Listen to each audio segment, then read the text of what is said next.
ജീവിതത്തിലെ ഏറ്റവും എക്സൈറ്റ്മെൻറ്റ് തരുന്ന ഒരു ബ്യൂട്ടിഫുൾ എക്സ്പീരിയൻസിലാണ് ഞങ്ങളിപ്പോൾ. അതിരാവിലെ എഴുന്നേറ്റ് പോകുന്നത് ജീവിതത്തിലെ ഇതുവരെ കണ്ടതിൽ വെച്ച് ഏറ്റവും നല്ലൊരു സൂര്യോദയം കാണുവാനാണ്. എല്ലാവരും വളരെ എക്സൈറ്റഡായി ഹോട്ട് ബലൂൺ ആകാശത്തേക്ക് പൊങ്ങുന്നതിന് തൊട്ടു മുൻപുള്ള പ്രിപ്പറേഷൻ കണ്ടുകൊണ്ടിരിക്കുകയാണ്. ബർണർ വഴി ബലൂൺ ആകൃതിയിലുള്ള എൻവലപ്പ് ഭാഗം ചൂടാക്കി അതുവഴിയാണ് ബലൂൺ മുകളിലേക്ക് പറക്കുന്നത്. എൻവലപ്പ് ചൂടായതിനു ശേഷം ഞങ്ങൾ ഓരോരുത്തരായി ബാസ്ക്കറ്റുകളിലേക്ക് കയറി തുടങ്ങി. ഞങ്ങളുടെ പൈലറ്റ് അഥവാ എയറോനോട്ടുകൾ കൃത്യമായി മാർഗനിർദ്ദേശങ്ങൾ തന്നുകൊണ്ടിരിക്കുകയാണ്. അതിനിടയിൽ അടുത്തുള്ള മറ്റു ബലൂണുകളും ആകാശത്തേക്ക് പറക്കുവാൻ തുടങ്ങുകയാണ്.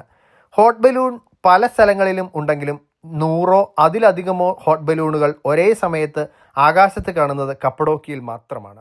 ജീവിതത്തിൽ ചെറിയ യാത്രകൾ ഒരുപാട് നടത്തിയിട്ടുണ്ടെങ്കിലും പഴയ ക്ലാസ്മേറ്റ്സ് പുസ്തകത്തിൻ്റെ കവർ പേജുകളിലും കമ്പ്യൂട്ടർ ലാബിലെ മോണിറ്ററുകളിലും മാത്രം കണ്ടിട്ടുള്ള മനോഹരമായ കാഴ്ച നേരിൽ കാണുന്നതിൻ്റെ ആകാംക്ഷയിലാണ് ഞങ്ങൾ. ചിലർ ഇപ്പോൾ വിചാരിക്കുന്നുണ്ടാവും ഇതൊരു നിസ്സാര കാര്യമാണല്ലോ എന്ന്. എന്നാൽ ഞങ്ങളെ സംബന്ധിച്ചിടത്തോളം ഇത് വളരെ ഭാഗ്യവും സന്തോഷവും നൽകുന്നൊരു നിമിഷമാണ്. പല ആളുകളും ഇതിനായി ഇവിടെ വന്നിട്ട് പ്രതികൂല സാഹചര്യങ്ങളും കാലാവസ്ഥയും കാരണം ഇങ്ങനൊരു യാത്ര പൂർത്തീകരിക്കാൻ സാധിക്കാത്തവരാണ്. കഴിഞ്ഞ വർഷം 281 ദിവസം മാത്രമാണ് ഹോട്ട് ബലൂൺ ആകാശത്തേക്ക് പാറിപ്പറന്നത്.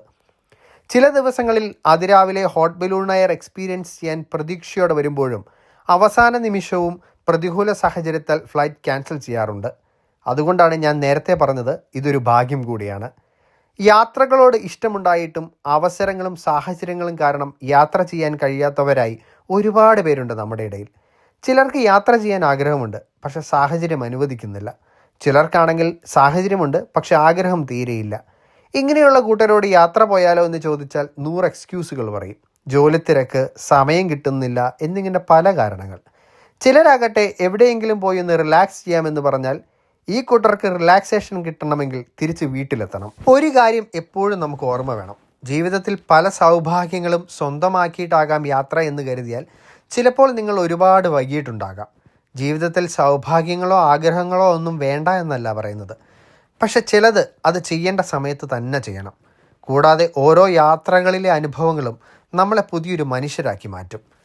ക്ലാസ്മേറ്റിൻ്റെയും മറ്റ് ബുക്കുകളിലും നമ്മൾ എഴുതി ചേർത്ത പാഠഭാഗങ്ങളെക്കാളൊക്കെ അനുഭവവും അറിവും ഈ യാത്രകൾ നമുക്ക് സമ്മാനിക്കും.